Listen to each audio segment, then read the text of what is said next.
Sean bienvenidos a un nuevo video en donde enfrentaremos al Core i9 13900KF contra el Ryzen 9 7950X. ¿Cuál es el mejor? Eso es lo que veremos el día de hoy. En cuanto a qué procesador necesitas realmente en función de para qué lo vas a utilizar y cuándo se crean los cuellos de botellas utilizando tarjeta gráfica de tope de gama a la hora de jugar. La rivalidad de las marcas siempre ha sido peleado por quién es más potente que el de la competencia. Esto lo vemos en el mundo de las tarjetas gráficas, donde Nvidia y AMD luchan por tener la GPU más potente, como es la RTX 4090 versus la RX 7900 XT de AMD. ¿Cuál será más potente? Muchos nos lo preguntamos. Y lo mismo sucede en el mundo de los procesadores. También queremos saber cuál es el mejor, si el Core i9 o el Ryzen 9. El caso es que aquí tenemos los que ahora mismo son los CPUs más potentes y avanzados de hoy en día. Este es el Ryzen 9 7950X de AMD y este es el Core i9 13900KF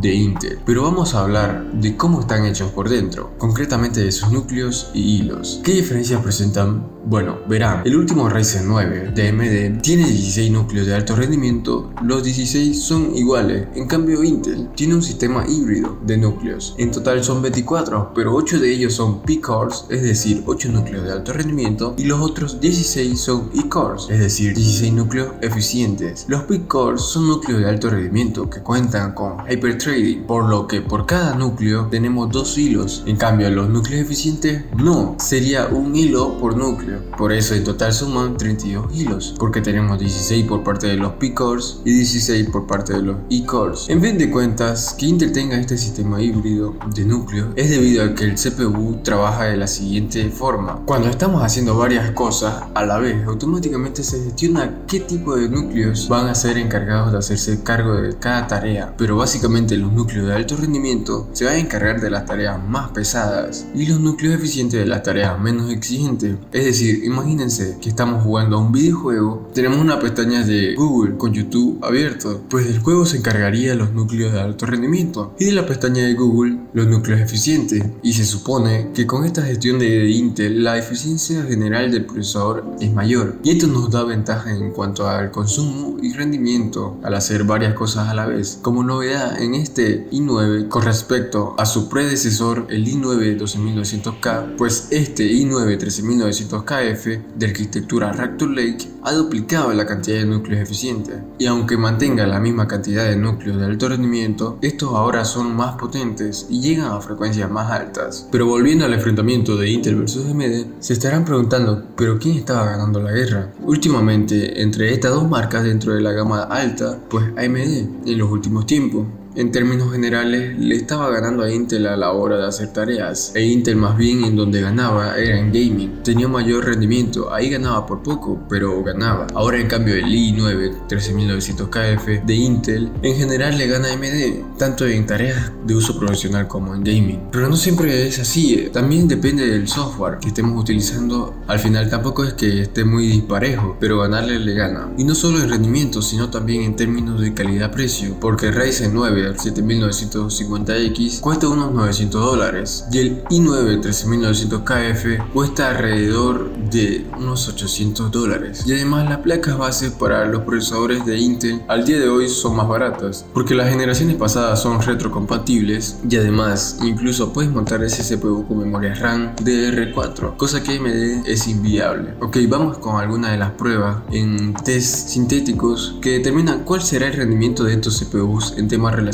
con la productividad, recordando que en los últimos tiempos quien ganaba era AMD. En Cinebench, que es un test que estresa el procesador y lo pone al 100% de uso, el i9 saca más puntuación que AMD, tanto en potencia multinúcleo como en mononúcleo. Y en PCMark, que es un test que mide el rendimiento y muchos tipos de tareas de productividad, informática y uso doméstico, como puede ser edición de video, edición de fotos, renderización y también cosas más básicas como videoconferencias, navegar por internet y demás, pues el i9 vuelve a ganar. Y hay otro punto que si realmente compensa comprarse un procesador así, sí, tan solo si vas a jugar videojuegos, si quieres lo mejor de lo mejor y tienes una gráfica tope de gama, ya sea de Nvidia o de AMD. Pues mira, puedes comprarte el i9, ya no te digo el Ryzen porque calidad-precio a día de hoy no compensa. Igual más adelante pues bajan mucho los precios de AMD y compensa más, pero a día de hoy no. El caso es que comprándote cualquiera de estos dos procesadores ya saben que la compra de un CPU va muy ligada a la placa base y a la memoria RAM, pues el combo ese hará que los precios te asusten, da igual que te pilles el Core i9 o el Ryzen 9. Es carísimo, y ya sin tener en cuenta el kit de refrigeración líquida que necesitas para mantener la temperatura a raya del procesador, que son muy caros también. Para resumir, miren, si te compras el i9 placa base y 32 GB de memoria RAM como mínimo, te va a costar alrededor de $1.350, y si te pillas el Ryzen 9 7950X de AMD junto con placa base y memoria RAM, te va a salir al torno a unos $1.450 como mínimo. ¿Y qué pasa? ¿Qué procesadores que ya te sacan el jugo de una RTX 4090? Por ejemplo, uno que es increíble, incluso le gana a estos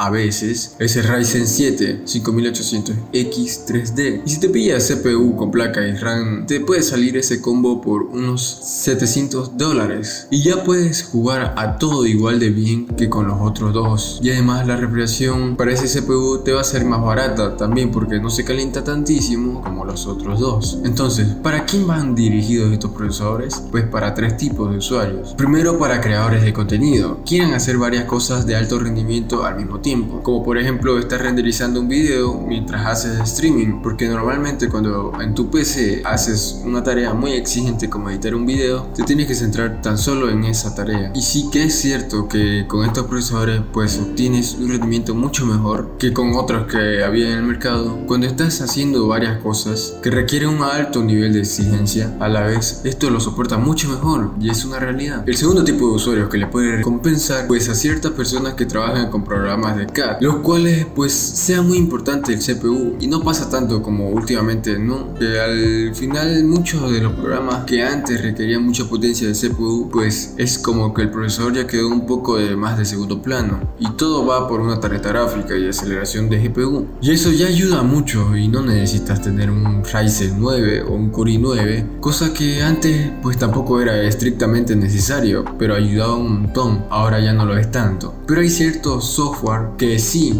o para gente que desarrolla videojuegos, pero el caso es que todo va ligado a gente que haga tareas de alto rendimiento y varias cosas a la vez. Por eso ya os digo que es para un tipo de usuarios muy concretos, porque yo no lo recomiendo para uno que quiera hacer streaming, porque ya con el Ryzen 7 5800X 3D o incluso el i5 12600K de la generación pasada ya le llega, porque al final sí estás jugando un videojuego y a la vez haciendo streaming, pero el streaming pues ya lo haces con el codec NVENC de Nvidia. Por ejemplo, si tienes una RTX y ya te ayuda un montón la tarjeta gráfica para que el procesador esté más desahogado y no necesita tanto. Ya les digo que tengo dicho que en el mundo de los procesadores estamos muy bien servidos y tan solo necesitan CPUs top, pues un grupo ya más reducido de personas que hace un tiempo. Y por último, el tercer tipo de usuarios que les recomendaría comprarse uno de estos procesadores es para la gente que quiera lo mejor de lo mejor y ya está. Aunque sea para jugar, dice, mira, tengo un 3900K y solo juego videojuegos con una RTX 4090. ¿Qué pasa si me va igual con un Ryzen 5 o un Ryzen 7 X3D? Y pues mira, cómpratelo. Pero vean la diferencia de precio que hay entre un Ryzen 5 5600X, que es un procesador que cuesta alrededor de unos $250, y si te lo compras con placa